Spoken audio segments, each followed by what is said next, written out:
going to first take a couple of questions on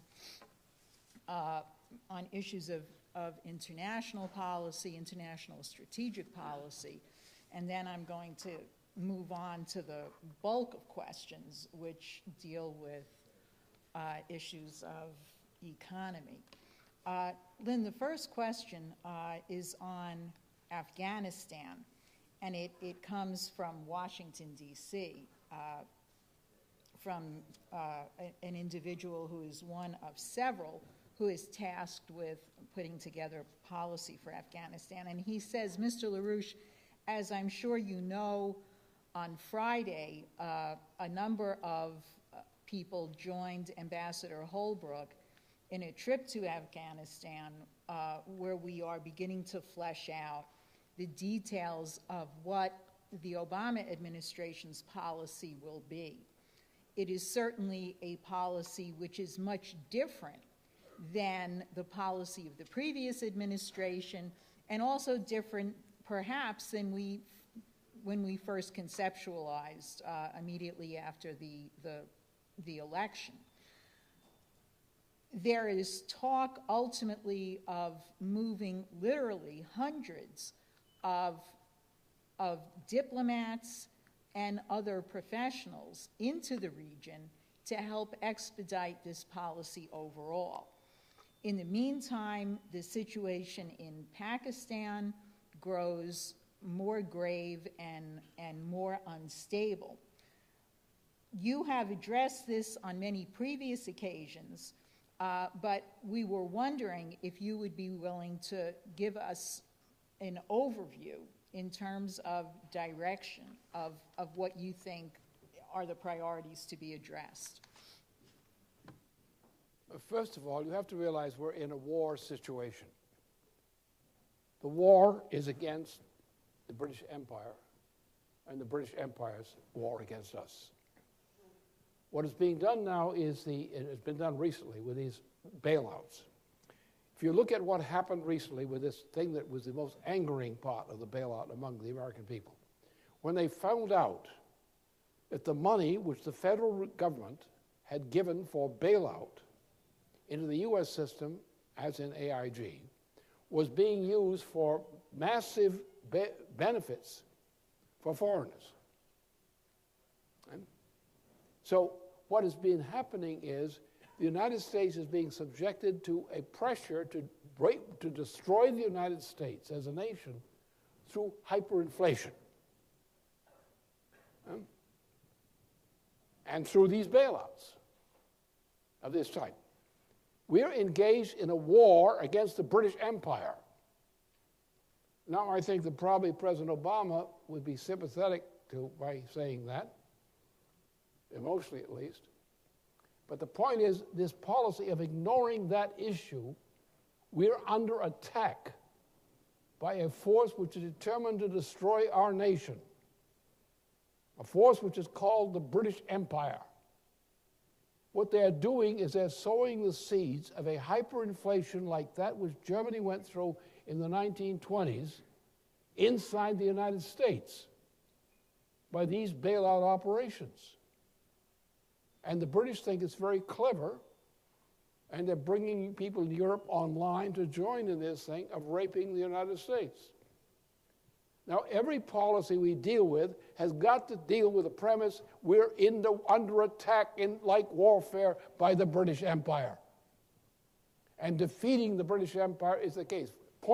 Make the point, Afghanistan. Drugs. Drugs grown by a farmer in Afghanistan. Opium. Maybe $500 or $600 crop per year. What's that crop worth on the European market? How many millions of dollars is that crop worth on the European market?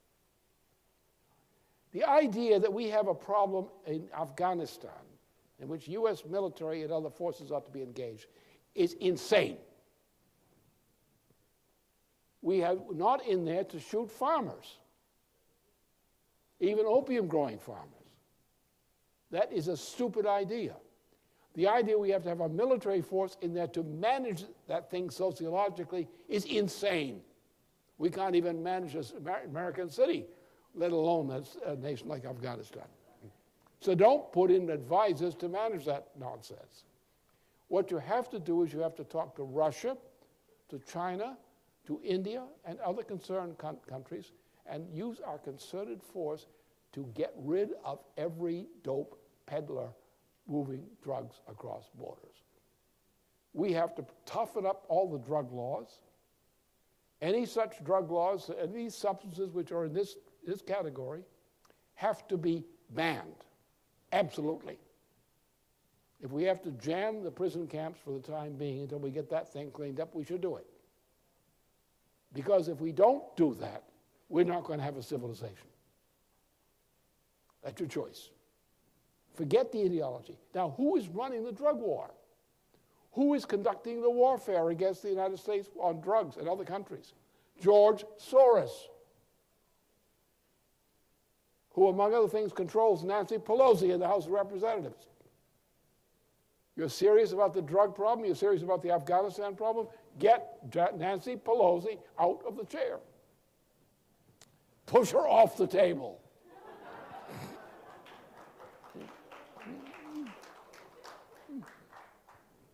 So therefore, I am against the idea that we have to have a virtual occupation policy in Afghanistan.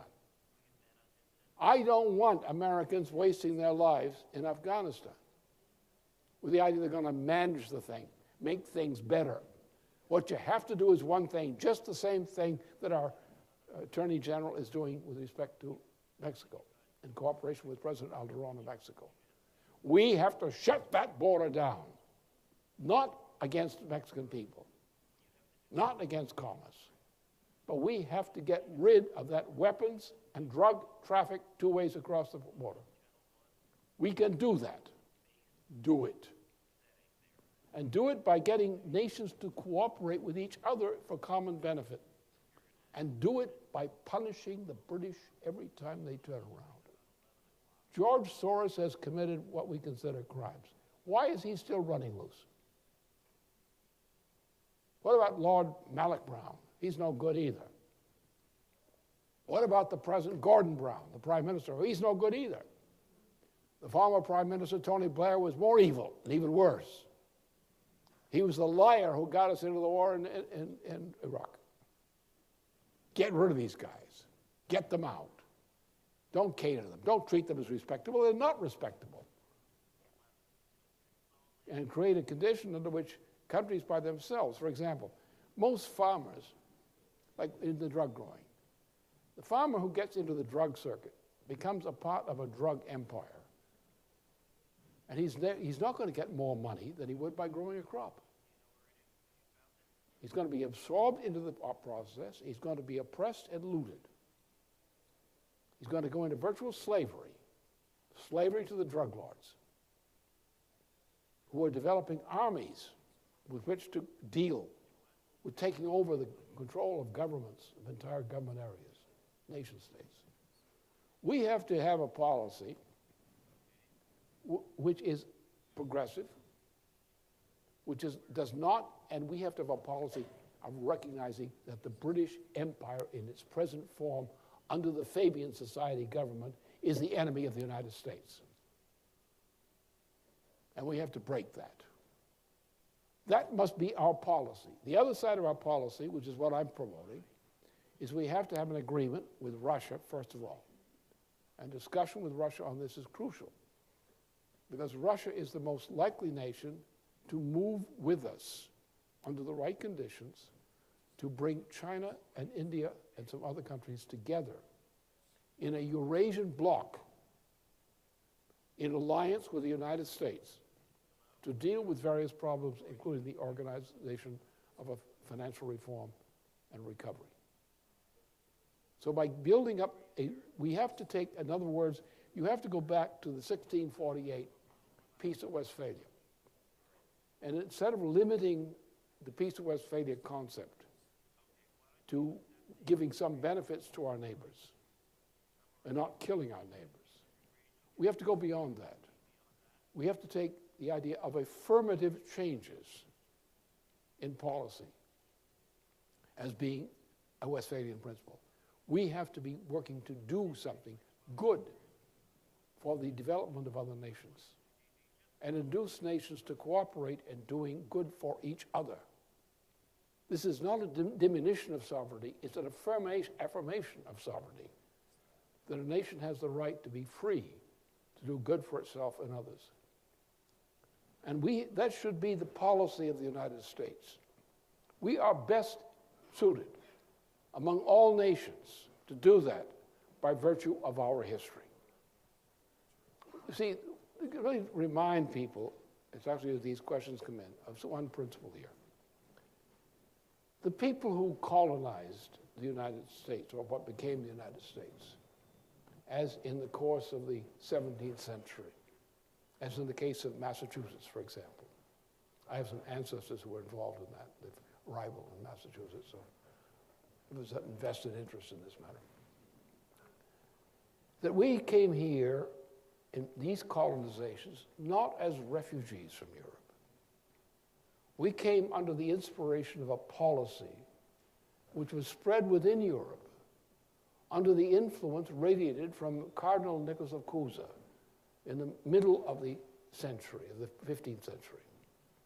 Now, Cusa, in the development of the wars, which developed during and following the fall of Constantinople, realized that a reaction had occurred in Europe, a trend for the worst.